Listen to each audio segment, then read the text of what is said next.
Colorado. Welcome to a Tuesday edition of Local Biz Buzz.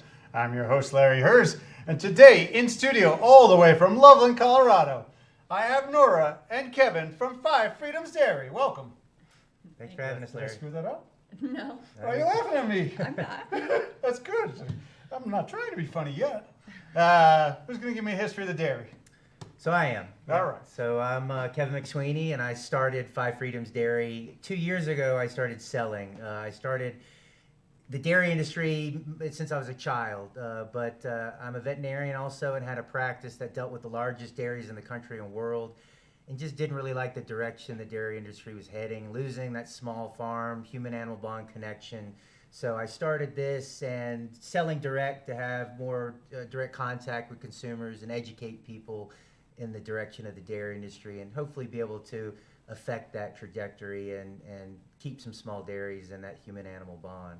So the goal, the dream is to not be in Whole Foods or places like that. I would prefer to not be in monster chains, yes. Yeah. Mhm. Yeah, and so where are you at? So to be able to have the most direct relationship with consumers, I started 2 years ago selling at the farmers markets, and that's still our focus. Mainly in Boulder, Denver area, so I do Boulder, Longmont, City Park, South Pearl, Highlands, but we also then backfill with stores and restaurants. So in Boulder, where I'm more established, I'm in Moxie Breads, I'm in Nude Foods, I'm in Black Belly, I'm in Atlas Purveyors, I'm in the South Market, South Street Market in Louisville, and I'm looking to get in more stores here in Denver here relatively soon. And we also sell to some restaurants, so Faro in Niwot and Frasca in Boulder. We sell Those are some good restaurants. There's some very good restaurants. And Frasca's probably in the conversation with best in the state.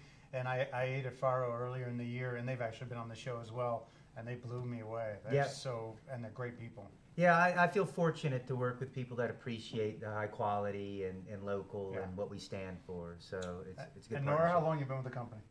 About 6 months now, Okay. but a customer for 2 years maybe. And what's your official title? None at the moment.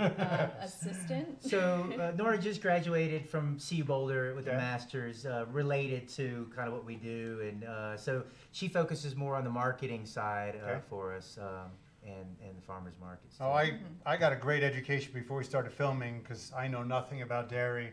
And so I want him to teach you guys a little bit about what he taught me. So the difference between your milk and milk that they're getting right now, King Supers. Yeah, so one thing would be very local. And, I'm in Loveland. I have my dairy plant, my processing plant right there on the dairy. So as far as a carbon input, very minimal from the dairy to the processing plant and then to the consumers. One big thing we do that affects the quality of the milk is we don't feed any grain. So the majority of all the milk you consume in the U.S., it comes from high grain diets. And that pushes a lot of milk production, but it also changes the composition of the milk. The fat goes way down and the taste is just not as rich. And so I don't feed any grain. And as a result, my cows milk much less, but the fat goes up. And so the taste of my milk is much richer and better. And it's much fresher. We don't homogenize, so the cream rises to the top. And homogenization is forcing the milk through little tiny holes, which breaks up the fat particles and keeps it in suspension so it doesn't rise to the top. I don't do that. I try to not adulterate my milk in any way if I don't have to, and that's one of the ways. So you'll need to shake it, or some people like scooping the cream off the top for their coffee or to make butter. So that's a popular option. And everything I make from 2 different strained yogurts, the Greek and a skyr Icelandic style, to the ricotta, to the chocolate milk, is all made with that same full-fat milk. So you get that same rich, full body and taste to it. And the chocolate milk really stands out. If you go to the store, the dairy industry, fats makes them a lot of money, so they're very stingy with it. And it's hard to find chocolate milk above 1 or 2% fat, whereas mine is going to be above 5% is what my cows are above, and so much richer tasting. And Mike's already got a bottle back there. and as a result, we get away with using much less sugar. The chocolate powder that you use in it is a bitter tasting thing, and so you need something to mask that, and most companies use a lot of sugar.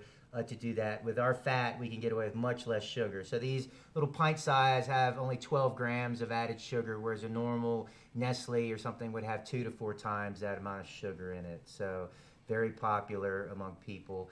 Our ricotta especially let's bring the ricotta over onto this close-up over here. Yeah, the ricotta, most all the ricotta you buy in the store is made from whey, the liquid portion of milk, and it's after they've made something else, so a cheese or a yogurt, and then the liquid they acidify and make ricotta, but they've sucked out all the good fat and protein, and so I make mine with my pure full-fat milk, and you've got a lot more richness and it's also a lot more texture with that full-fat milk. So it's not mushy, creamy. It's got a lot of body and texture to it that a lot of people appreciate. And I sell to several people that were born and raised in Italy that say it's the best ricotta they've ever had. So I have never heard of this word.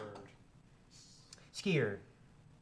It's just it's synonymous with Icelandic style yogurt. So there's a style of yogurt that came out of Iceland. Is it this? Yeah, those would be yes, that would be the one in the clear bowl would be the Icelandic. Yep. Okay. And so it's just like a Greek. It's strained. So I put in the culture, incubate for 7-8 hours, then I put it in a bag and strain it to let the liquid portion go out. And so it's just like the Greek. Nutritionally, they would be equivalent, but it's different culture, different bacteria, and then different flavors. So the Greek, as most people have tried it, has that tangy tart flavor, and the Skyr lacks that, or is very mild on that spectrum. So, so it's a very popular one. For the people that are big Greek eaters, they miss that tangy tart, but there are a lot of people that don't like tangy tart in their yogurt. So I sell about 50-50 between the two. And I sell it, I make everything plain. I don't add anything to it. You go to the store, your ricotta would be sprayed with sorbic acid to extend shelf life. I don't do any of that. My yogurt is just my milk and my culture, and that's it. No added anything else. And so we got everybody shaking heads over there. So if you want a little sweetness to it, and that's where I've given you some examples here. I've got some honey that I'll add in. I like putting in some blueberries along with some like jam, jelly of your choice in there. Strawberries, just whatever people like. And then also the Greek great for mixing and making a tzatziki sauce or something. And then the Skyr is really good for everything else where you don't want that tangy tart flavor, but you want to give it more fat, protein, and body. It's a really good filler for that. So. And then in addition to this, you also have meat, right? I do. We raise and sell beef, both grain finished and grass fed.